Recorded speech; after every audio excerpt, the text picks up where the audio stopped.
Hello class, this is our first video of the semester. We're looking at chapter 7.2 and we're looking at this idea of nationalism. Now nationalism, we're going to start to see the rise again of sort of federal power, that is national government power. Okay? Nationalism, looking at our objectives, we're going to look at discussing how the federal government asserts its jurisdiction over the state government. What this means is that how the federal government, which is more based with the Supreme Court, Congress, and President, how they're going to show their power over what the state government laws have. We're going to be looking at 3 Supreme Court systems that look at this. The next objective is explain how foreign affairs were guided by national self-interest. So all foreign affairs, which is already under sort of national governments, that is their power. We're going to look at how it's trying to increase national unity within the country. Lastly, and this is one we're going to focus on in class, we're going to summarize the issues that divided the country as the United States expanded its borders. So while the United States expands to new territories, we're going to see what is going to be some new things that start to happen that divides people. Alright, so looking at our first objective, we are going to be talking about 2 men named Gibbons and Ogden. Now, what Ogden was doing was basically he was in charge of a steamboat company. And all the steamboats that were on the Hudson River, which is a river between New York and New Jersey, it's an important river, he decided that he had exclusive right to operate steamships on that river. That means no one else was allowed to operate a steamship on that river. What ends up happening is Gibbons decides that he also has a right to operate steamboats in order to make money. So Ogden ends up bringing Gibbons to court. What ends up happening is we see that they rule in favor of Gibbons. The Supreme Court decides, and the head of the Supreme Court is Jonathan Marshall, which we looked at with the case of Madison versus Marbury. What he decides is that Gibbons is right. No way can Ogden take control of the whole river or take the monopoly of steamboats on the river. That is going against Congress and the amendments. So they rule it as unconstitutional. So Ogden, he ends up losing this one. Take a minute to look at these 2 comics before we go on to the next one. Our next court case on how the national government gets strengthened is we have a court case against McCulloch and Maryland. What ends up happening with this court case is, firstly, Maryland, which is a state, they want the Bank of United States, which is the national bank, the state wants this bank to fail. So what they do is they end up taxing, they put an extra tax on the Bank of the United States. This is supposed that anyone who is going to use this national bank will have to pay an extra tax. Of course, no one in Maryland would want to use a bank that makes them pay more money. What ends up happening is within the Supreme Court, they declare that what Maryland is doing is unconstitutional. They end up blocking the state's law. Again, this shows national government's power over state government power.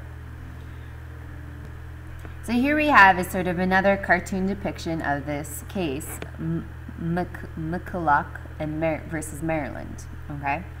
Now the last case is Fletcher versus Peck. Now this case isn't too important, but just make sure you can note this case. All 3 of these cases show how the Supreme Court promotes national power. Now nationalism ends up shaping the U.S. in a different way. So the first way is the Supreme Court helps promote nationalism in America. The second thing is that their foreign policy helps promote nationalism in the US as well. Now, this nationalism starts to be shaped by the Secretary of State.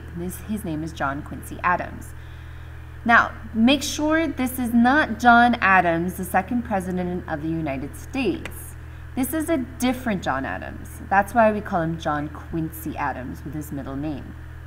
He ends up developing a whole new foreign policy based on this idea of nationalism. And the way that he does this is he basically puts national interests for foreign policy ahead of regional concerns. So this man, who is John Quincy Adams, he no longer is going to listen to state or regional concerns about foreign trade. He's only going to do what is best for the country as a whole. And he does this in two specific ways. The first way is how we divide territories and boundaries. So John Quincy Adams was working with the current president, James Monroe, to ensure that the U.S. was expanding and creating boundaries for the country. Now, the first thing that he does is he has an arrangement with the British who are in Canada. And they come to a treaty that U.S. and Canada are going to demilitarize the border. What this is going to do is basically they're going to reduce the amount of Navy in the Great Lakes. The second thing that they're doing with territories and boundaries is this thing called the Onus Treaty. What ends up happening with this treaty is we have John Quincy Adams makes an arrangement with Spain, and Spain in this treaty decides to give up Florida. Now, there is an assumption that Florida was going to become a part of America anyways, since it was already surrounded by many other states. This treaty makes it official. The other thing is that Spain gives up claims to the Oregon Territory as well, okay, in the United States. If we were to look at this at a map, currently the yellow part is the United States so far. So what's happening with borders and territories? We have a clear border between here and Canada. They demilitarize the Canadian and British border, okay? And the other thing is here we have Spain. Spain ends up giving up Florida over here, and also they end up giving up claims in the Oregon Territory. So we're seeing that the U.S. is slowly expanding more and more west. This is national interest. This is at the cost of regional interest. The second thing that we start to see as a focus of nationalism in foreign policy is the Monroe Document. So what's happening is in Europe at this time, we have Spain and Portugal are sort of battling it out against France. And after this sort of fighting stops, Spain, Portugal are starting to look back to their colonies in the New World, and they want to start to develop these colonies more. This causes a threat to the U.S. If Spain ends up sort of building up more of their colonies in the New World, this is going to be competition. Another country, we have Russia, starts to establish a trade post in what is modern-day Alaska. This becomes a threat to the U.S. because Russia now has a better trade line to trade with China, where America would like to trade with China instead. So what ends up happening is they issue the Monroe Document. The Monroe Document is written by the President James Monroe of the U.S. And basically what it states is that as long as the European countries do not interfere with North America, that the U.S. will not interfere with European affairs. So basically, it's stating Russia, do not threaten us.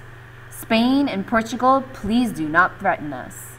It's also sort of seen as almost a threat to European countries.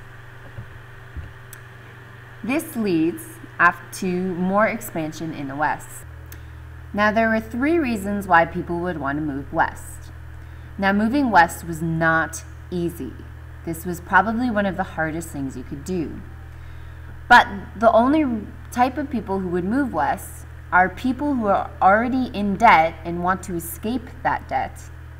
People who are running from the law, so you end up getting quite a few criminals who actually escape to the west to try and create a new life. And the last thing is we have a lot of people, and this is the majority of people, move west to try and make money. So many poor families who really had nothing to lose, they're the ones who are moving west.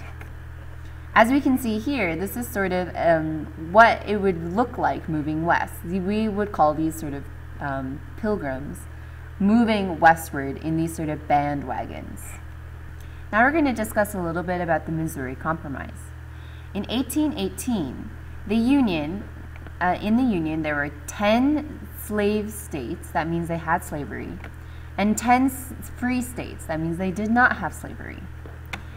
Illinois is then admitted into the Union as a new free state, that means no slavery. Missouri also has the same amount of people and is trying to become a state. But the difference is that Missouri is a slave state. Now the national government, they are not looking favorably. They do not necessarily like the idea of slavery.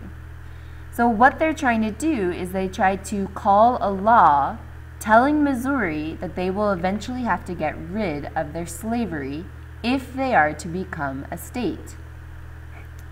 This leads to the South, and on these 10 states that have slavery, they believe that they're starting to lose their power in national government. Furthermore, we have Alabama also becomes a new slave state. This puts the Union to 11 slave states and 11 free states, which means that it rests on Missouri for a power dynamic. If Missouri becomes a state but has to get rid of slavery, it will be 12 free states versus 11 slave states. This sort of exemplifies the constant argument of North versus South. And what ends up happening is we sort of have a power struggle between North and South. The tensions rise. The South ends up accusing the North of trying to end slavery, which actually is true. They are trying to end slavery. The North accuses the South of trying to extend slavery into new territories. Both of them are sort of already discussing the fact that this might divide the U.S. This comes to the Missouri Compromise. Basically what ends up happening is slavery is not abolished. That means it's not done away with yet. They try to balance the Union. So they allow Missouri to become a new slave state. But then they also accept Maine as a new free state. This puts the Union to 12 states being free and 12 states having slavery. For the future, what they also do is that there's allowed to be no slavery above the latitude line of 30 degrees north. If we were to look at it as long on this map, we have the Missouri Compromise line. So basically, anywhere on this line, this divides the U.S. into states that are allowed to have slavery and states that are not allowed to have slavery. So for example, we have Arkansas ends up becoming a new territory. Arkansas is allowed slavery, whereas a place like Michigan, which will eventually become a state, is not allowed to have slavery. Again, if we were to look at this map, you can see that the Missouri Compromise is sort of clear-cut in the U.S. Here we have a sort of this imaginary latitude line. Okay? Now, in the future, this idea of slavery is going to become a major conflict. It already is a dividing conflict in the U.S. And eventually this will lead to war. Okay? But for now, the Missouri Compromise sort of stops civil war for this moment. This is sort of the key points of this chapter. Make sure that you write down some of these important key points in your notes as well. Okay? We'll talk more about this in class.